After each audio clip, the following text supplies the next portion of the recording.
ഒരു കാര്യം പറയുന്നുണ്ട്, ഹജ്ജിന് പോയിട്ട് ദ്വാർക്കാൻ പറഞ്ഞാൽ പോലും മുശ്രിക്കാവുന്ന മൗലവിമാര് പറയുന്നത്. നമ്മളൊരാൾ ഹജ്ജിന് പോയിട്ട് ഒരാളോട് പറയും നിങ്ങൾ എനിക്ക് വേണ്ടി ദുആ ചെയ്യണേ എന്ന് പറഞ്ഞാൽ മുശ്രിക്കാവുന്ന മൗലവിമാര് പറയുന്നത്. എന്നിട്ട് സക്കരിയ സലാഹിയുടെ ഒരു ഭാഗം സന്ദർഭത്തിൽ നിന്ന് അടർത്തിയെടുത്തിട്ട് കേൾപ്പിക്കുന്നുണ്ട്. എന്താ അതിൽ പറയുന്നത്?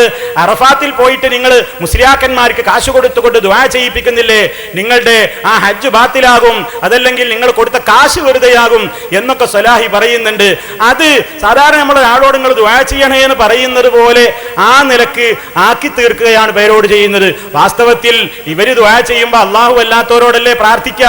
അവിടെ നിങ്ങൾ അറഫാത്തുനിന്ന് ഇവരെ കൊണ്ട് ദുആ ചെയ്യിപ്പിച്ച് ഇവരെ അള്ളാഹു അല്ലാത്തവരോട് പ്രാർത്ഥിച്ച് നമ്മൾ ആമീൻ പറഞ്ഞു കഴിഞ്ഞാൽ പിന്നെന്താ അതിലൊരു കാര്യമുള്ളത്? പിന്നെ എന്തിനാ അങ്ങോട്ട് ഹജ്ജിന് പോയത് എന്ന കാര്യത്തെ സംബന്ധിച്ചാണ് സലാഹി വിശദീകരിക്കുന്നത്. പക്ഷേ ഹജ്ജിന് പോകുന്ന ഒരാളോട് ദുആ ചെയ്യാൻ പറഞ്ഞാൽ പോലും മുശ്രിക്കായി പോകും, ഹജ്ജും ബാത്തിലാകും എന്നാണ് സലാഹി പറഞ്ഞത് എന്ന് വരുത്തി തീർക്കുന്നുണ്ട്. ആ ശ്രമമൊന്നും വേണ്ട. സലാഹി ആ കാര്യമൊക്കെ കടവത്തൂരിൽ വെച്ച് നന്നായി വിശദീകരിച്ചിട്ടുമുണ്ട്. പിന്നെ പേരോട് ഇവിടെ പറഞ്ഞത് എന്താണ്?